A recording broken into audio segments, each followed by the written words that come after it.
Hi friends, welcome back to Reva's world. இன்றைக்கி நம்ம ரேவாஸ் வேர்ல்டில் என்ன வீடியோ அப்படின்னு பார்த்தீங்கன்னா, ஒரு கேசரி ரெசிபி தான் இப்போ உங்கள் கூட ஷேர் பண்ண போகிறேன். ஸோ 1/2 கிலோ அளவுக்கு எப்படி பண்ணுறது அப்படிங்கிறத இப்போ டீட்டெயிலாக பார்க்கலாம்.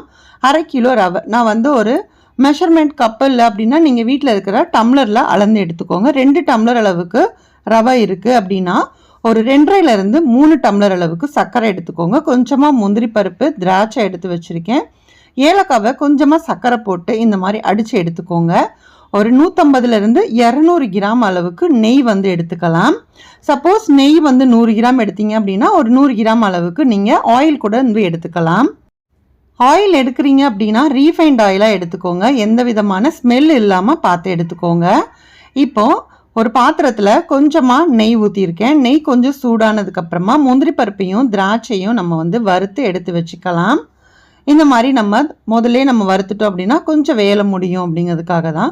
சப்போஸ் நீங்கள் லாஸ்ட்டாக நீங்கள் தாளித்து போட்டுக்கிறீங்க அப்படின்னாலும் நீங்கள் அப்படி கூட செஞ்சுக்கலாம். இப்போது ரெண்டையுமே நம்ம பொரிச்சிட்டு ஒரு பிளேட்டில் எடுத்து வச்சுக்கிறேன்.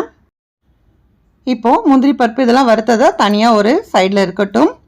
இப்போது அந்த பாத்திரத்தில் தண்ணி நம்ம அளந்து ஊற்றிக்கலாம். இப்போது தண்ணியோட அளவு அப்படின்னு பார்த்தீங்கன்னா, 1 டம்ளர் ரவை எடுக்கிறோம் அப்படின்னா 3 டம்ளர் அளவுக்கு தண்ணி எடுத்துக்கோங்க. இப்போ எனக்கு 2 டம்ளர் ரவை இருக்குது இல்லையா, இப்போ நான் 6 டம்ளர் அளவுக்கு தண்ணி சேர்த்துக்கிறேன். இந்த டம்ளருக்கு தான் நான் மெஷர் பண்ணி எடுத்திருந்தேன். ஸோ அதனால் 6 டம்ளர் தண்ணி எடுத்துக்கிட்டேன். இந்த அளவுக்கு நீங்கள் சேர்த்து செஞ்சீங்க அப்படின்னா கொஞ்சம் நேரம் ஆனாலுமே அந்த கேசரி நல்லா சாஃப்டாக அப்படியே உங்களுக்கு இருக்கும். ஸோ அதனால தான் இந்த அளவு நம்ம தண்ணி சேர்க்குறோம். இப்போ இது கூட நீங்கள் கலர் உங்களுக்கு என்ன கலர் பிடிக்குதோ அந்த கலர் சேர்த்துக்கலாம். இப்போ நான் ஆரஞ்சு கலர் நான் சேர்த்துக்கிறேன். இப்போது கலர் சேர்த்ததுக்கப்புறமா தண்ணி நல்லா கொதிக்கட்டும். ரவை நான் கொஞ்சமாக நெய் சேர்த்து ஆல்ரெடி வறுத்து எடுத்து வச்சுருக்கேன்.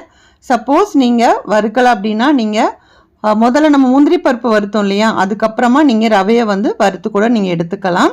ஸோ நான் ஆல்ரெடி ஃபஸ்ட்டு வறுத்து எடுத்து வச்சுருக்கேன். இப்போ நம்ம கொதித்த தண்ணியில் கொஞ்சம் கொஞ்சமாக ரவையை சேர்த்து இந்த மாதிரி மிக்ஸ் பண்ணுங்கள். உங்களுக்கு கட்டி தட்டாமல் உங்களுக்கு சூப்பராக வரும்.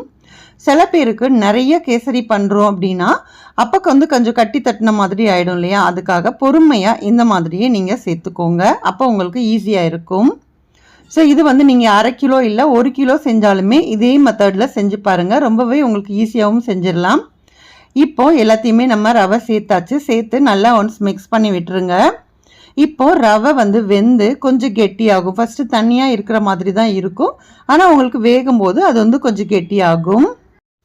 இப்போது ரவை இந்த அளவுக்கு நல்லா வெந்து வந்ததுக்கப்புறமா தான் நம்ம சர்க்கரை சேர்க்கணும். சர்க்கரையோட அளவு ஆல்ரெடி சொல்லியிருப்பேன். 1 டம்ளர் ரவை அப்படின்னா 1.5 டம்ளர் அளவுக்கு சர்க்கரை சேர்த்துக்கலாம். இல்லை அப்படின்னா 1.25 டம்ளர் அளவுக்கு சர்க்கரை சேர்த்துக்கோங்க. இந்த மெஷர்மெண்ட் ரொம்பவே கரெக்டாக இருக்கும். இப்போது சர்க்கரை சேர்த்துட்டு நல்லா மிக்ஸ் பண்ணி விடுங்க.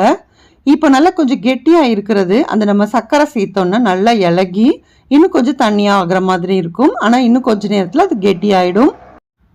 இப்போது நல்லா மிக்ஸ் பண்ணி விடலாம். இன்னும் கொஞ்சம் நேரம் வேகட்டும்.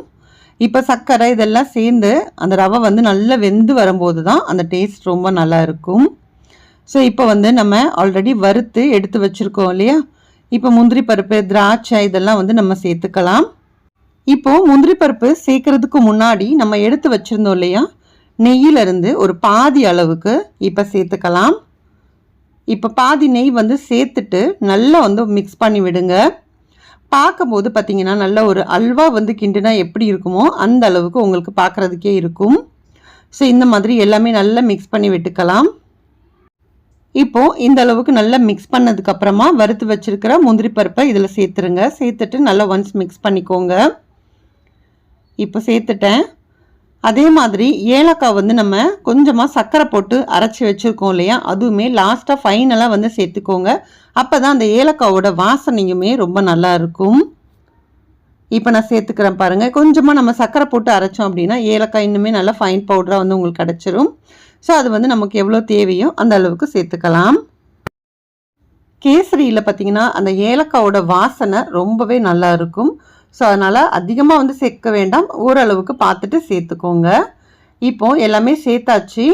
நல்லா ஒன்ஸ் மிக்ஸ் பண்ணி விட்டுட்டேன். இப்போ மிச்சம் இருக்கு இல்லையா கொஞ்சம் நெய், அதையுமே லாஸ்ட்டாக ஃபைனலாக நம்ம சேர்த்துடலாம். சேர்த்துட்டு அதையுமே லைட்டாக வந்து கிளறி விட்டுட்டு ஒரு மூடி போட்டுட்டு வச்சிடலாம். அவ்வளோதான், ரொம்ப டேஸ்டான கேசரி வந்து ரெடி ஆயிடுச்சு. இன்றைக்கி வந்து நம்ம 1/2 கிலோ வந்து செஞ்சுருந்தோம். இதே மெஷர்மெண்ட்டை டபுளாக பண்ணிங்க அப்படின்னா 1 kg வந்து ஈஸியாக செஞ்சிடலாம். கண்டிப்பாக நீங்களும் ட்ரை பண்ணி பாருங்கள். ட்ரை பண்ணி பார்த்துட்டு உங்களோட ஃபீட்பேக்ஸை கண்டிப்பாக என் கூட ஷேர் பண்ணுங்கள். இந்த கேசரி உங்களுக்கு பிடிச்சிருக்கும் அப்படின்னு நினைக்கிறேன். வீடியோ பிடிச்சிருந்தா வீடியோக்கு ஒரு லைக் கொடுக்கவும் மறக்காதீங்க. நம்மளோட ரிவாஸ் வேர்ல்ட் சேனலை இது வரைக்கும் நீங்கள் சப்ஸ்கிரைப் பண்ணலை அப்படின்னா ப்ளீஸ் சப்ஸ்கிரைப் பண்ணிவிட்டு சப்போர்ட் பண்ணுங்கள். நெக்ஸ்ட் ஒரு வீடியோவில் பார்க்கலாம். தேங்க்யூ.